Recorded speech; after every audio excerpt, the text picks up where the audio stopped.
kronologis detailnya yang saya dapatkan informasinya itu kan, jadi kalau hari Rabu malam tuh jam 9 beliau mengeluh sakit dadanya gitu, terus saya langsung bisa tidur. Habis tidur kebangun lagi sekitar jam setengah 1, akhirnya ngorok gitu, ngorok kayak udah mau sakaratul gitu. Jadi habis dari itu langsung ditelepon sama yang di rumah, yang serumah sama papa, terus akhirnya telepon ke kakak Meli, kondisinya udah nggak sadar diri, jadi emang udah lagi tidur ya, posisi dipanggil sama Allah. Kondisinya sih emang nggak ada pesan atau apa, karena emang kondisi lagi tidur pulang dengan tenang. Akhirnya dibawa ke rumah sakit, sudah benar-benar dicek bahwa papa sudah pulang kalau dari rumah sakit sih keluar suratnya jam 2.36. Mungkin ada sakit gitu kan? Ya, tanggal 3 berarti ya, hari Kamis dini hari. Ada pengeluaran sakit itu? Sebenarnya kalau sakit kan dari 2017 itu papa pernah masuk yang ICU, jadi emang udah nggak sadar diri gitu. Tapi sejak itu beliau benar-benar merubah hidupnya, memang dari dulu juga hidup sehat emang dia ya. Iya. Dari dulu Menjaga sehat sekali gitu untuk dirinya.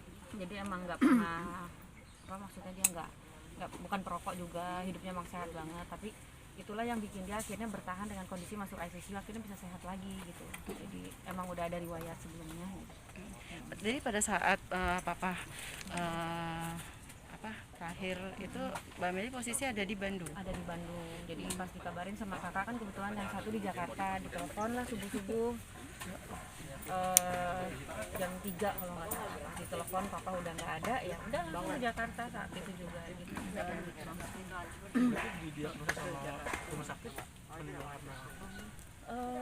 Diagnosanya memang udah ini ya, jantungnya emang udah berhenti aja gitu. Jadi emang kalau saya dapat versi, bukan dari versi medisnya, ibaratnya tuh kalau jantung itu adalah aki mobil tuh udah soak, jadi memang faktor usia juga. Ada perbedaannya berapa tahun gitu dari waktu di opnamnya?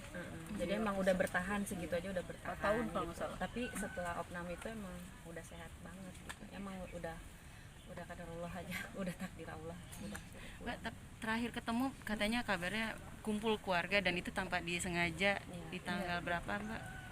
Jadi kan memang kita kan kebetulan ya udah rencana sebenarnya dari akhir tahun kemarin, aku sama suami juga udah bilang pengen kumpul yuk gitu, papa semua, anak cucu semuanya gitu, karena kan memang sama mama juga udah nggak bareng gitu. Jadi tapi karena kita satu keluarga, gimana caranya tetap bisa berhubungan, bersilaturahmi. Jadi dari akhir tahun tuh ada aja kendala, entah aja suami tiba-tiba masuk rumah sakit kena malaria lah, terus weekendnya aku ada kerjaan.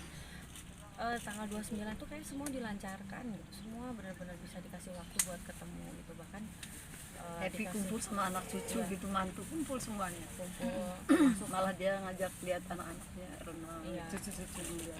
Senang banget. termasuk mama juga ngobrol sama papa udah kayak teman aja Yang gitu. terakhir dia minta dilayanin makanan, nasi gitu ya. Coba ambilin, kan dia juga udah kurang Kelihatan lihat ini. Itu yang terakhir. saya juga bawain dendeng kesukaan papa gitu, nanti digoreng nggak tahu, kalau udah nyampe ke rumah nggak tahu, sampai meninggalnya belum sempat digoreng gitu. Jadi ya saya tuh nggak tahu juga, mungkin ya, jadi saya feeling gitu, mungkin ini doa terakhir beliau, harapan dia, mungkin dia pernah bikin satu permintaan doa gitu ya sama Allah, bahwa kalau saya diajak pulang untuk kembali ke pangkuan Allah Subhanahu wa Ta'ala, pengennya mungkin dikasih kesempatan buat kumpul semua dengan kondisi tanpa ada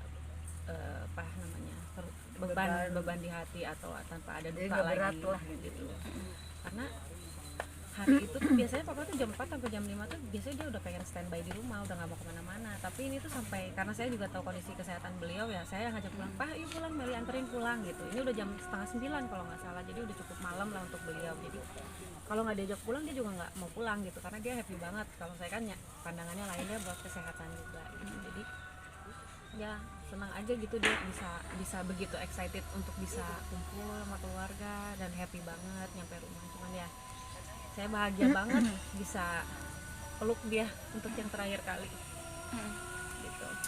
Setelah sekian tahun saya tuh terakhir ketemu sama dia sebelum tanggal 29 itu ya terakhir dia dirawat tahun 2017 gitu. Tapi nggak tahu terakhir tuh saya waktu mau pulang, jadi udah nganterin di rumahnya, udah depan pintu, kok pengen peluk, pengen cium gitu. Saya cium pipi kiri pipi kanan, saya peluk.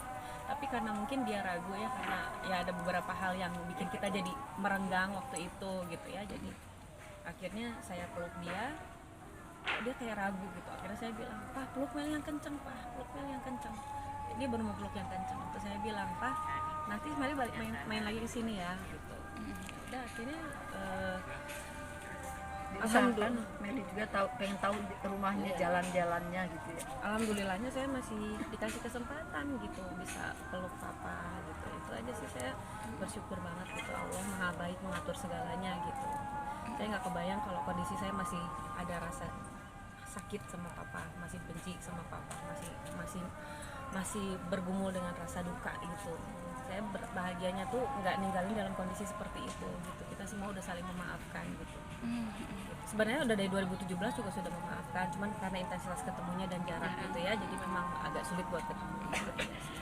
Tante kan maaf tante punten, ini kan hubungan suami istrinya juga sudah tidak, itu sudah lama juga. Ada mungkin terakhir mungkin tante tadi yang dibilang sama Meli, tante tetap kayak teman, kayak saudara gitu kan. Gimana tuh tante, perhatiannya tante masihkah seperti dulu atau gimana? Kalau ya awal-awal sih nggak begitu, tapi udah lama-lama kita menyadari diri kita udah tua ya, kita udah umur juga nggak seberapa lagi. Malah saya menyadarkan anak itu papahnya, telepon aja kalau ada apa-apa gitu. Supaya nggak ada apa namanya, anak nggak ada bekas anak. Anak-anak didorong supaya lebih dekat lagi sama bapaknya. Terus kasih ini, akhirnya mereka adik-adik papahnya juga ternyata mau gabung lagi gitu, mau telepon lagi sama kakaknya gitu. Kami mungkin apa sih pesan papa yang selalu bakal diingat gitu? Jadi papa itu orang yang concern banget sama kesehatan ya. Dia selalu minta saya buat jaga kesehatan. Kalau dia pagi-pagi telepon, dia selalu bilang, "Ya, pilek ya?" Padahal saya cuma gitu doang gitu. Jadi emang Perhatian kalau soal dia salah kesehatan, Kalau menjauh selalu jarak. kesehatan itu aja sih sebenarnya gitu. Dan ya itu terakhir tuh saya jadi Selasa malam dia telepon tapi nggak keangkat sama saya gitu. Akhirnya saya WhatsApp balik, "Pak, tadi malam telepon ya nggak keangkat sama Meli," dia bilang. Akhirnya dia telepon, dia cuma bilang hati-hati, pokoknya jaga kesehatan gitu. Terus terakhir apa ya, dia selalu harus banyak check up rutin gitu. Kameli 2017 akhirnya Kameli memaafkan dan membuka diri untuk ya udah ini papa, kesalahan papa ataupun kesalahan semuanya. Apa akhirnya Kameli membuka diri itu sendiri disebabkan karena mungkin papa juga udah sakitan atau seperti apa Kameli? Sebenarnya tuh kalau ngerunut bentar ke belakang kan 2015 itu perpisahan dan bergumul dengan rasa benci, dendam kayak gitu itu 2015. Saya juga butuh waktu 6 tahun buat ketemu papa untuk mau berkomunikasi lagi. Jadi di 2011 gitu. Nah di 2011 akhirnya itu juga proses yang cukup panjang untuk bisa benar-benar memaafkan gitu, karena kan gak keukur ya rasa ikhlas untuk memaafkan dan menerima keadaan gitu. Jadi ya saya sih yakin gitu kalau kita ingin punya niat membuka kehidupan kehidupan yang lebih baik gitu, jadi banyak keberkahan yang kita akan dapatkan gitu. Saya juga mikir ini orang tua mau diapain lagi sih, udah tua juga masa nggak disayang, gitu aja sih. Kita umur nggak tahu, bukan hanya orang yang lebih tua, bahkan yang lebih muda aja bisa dipanggil duluan.